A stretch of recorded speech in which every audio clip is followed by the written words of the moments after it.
Hi, I want to talk about a classic comic book now. This one's Batman Venom. Venom, if you know comics, is the steroid drug used by Bane to make him big and strong. This one isn't about Bane, and it actually was written before Bane was a character, as far as I'm aware.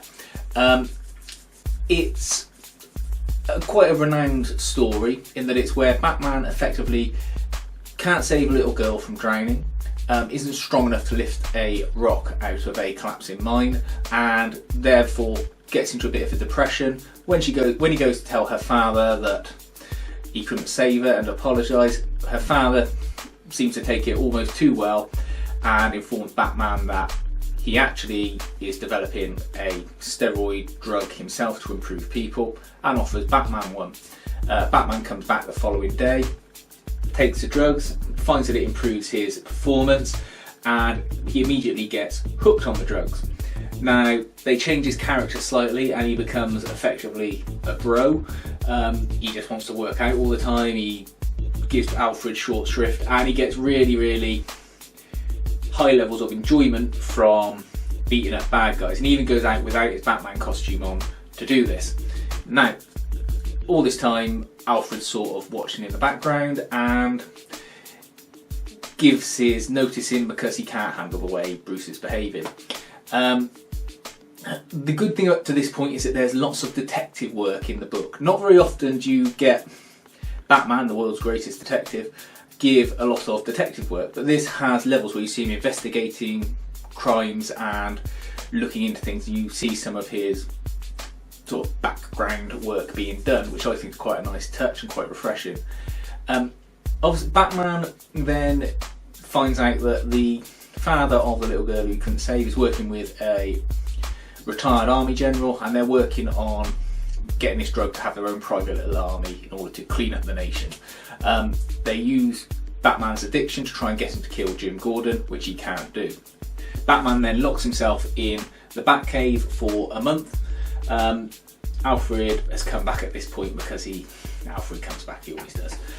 And Batman comes out a month later looking like some down and out tramp, hasn't washed, hasn't changed out of his bat suit for a month, but he's cured because of his strength of will.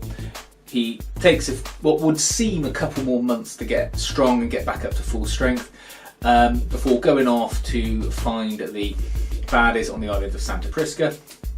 Takes Alfred with him, who is in his full morning suit and tails because he's a butler. They parachute into the island, and then they get separated because their plane gets blown up as they're trying to parachute in. Alfred gets captured, Batman gets put in a trap and held by the people, and then he has to fight a shark, a la the 1966 Batman. I'm sure that's a callback to it, and leaves the shark to two people who he tips out of a boat to save him and Alfred, and then makes a reference to having any shark repellent with them, which by chance they do. Then he defeats the general and effectively kills the scientist, the father of the little girl, by proxy. He doesn't kill him, but he effectively prescribes him to death because he gets him addicted to a super strain of this drug that is likely to end up having committing suicide because he'll go insane from not having a supply of it. So Batman's a bit of a dick in this. In the background of this, there's this nice little side story of the general's son who's a wimp, and they turn the son into this big killing machine. They give him an armour-plated body, they get him up on the drugs, and there's a nice comment from the general where they see the son getting it on with a local girl on the island, where the general goes, "Oh, I'm beginning to think he was a bit of a sissy." It's just the way that it's written in the book and the way it's shown in the pictures. It's funny, it's really well done. There's some other phrases and paragraphs in the book that I think are quite funny and well done, and it's a good read. It's not very long. It's you know, a decent trade length, maybe, I don't know, 136 pages it says here.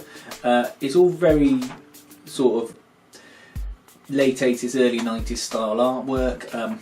It's printed on not the best stock of paper, so you've got to be careful. It does tear very easily, but it's an enjoyable read. I got it for about £4, I think, from a comic book convention. I'm glad I got it. It's worth a read if you like Batman, and certainly if you want to say that you've read the main Batman stories, this is one to cover because it shows Batman doing detective work, getting to his lowest. Alfred leaves, he comes back and he fights a shark and he's an absolute dick. So Batman Venom. If you're interested in Batman, get it.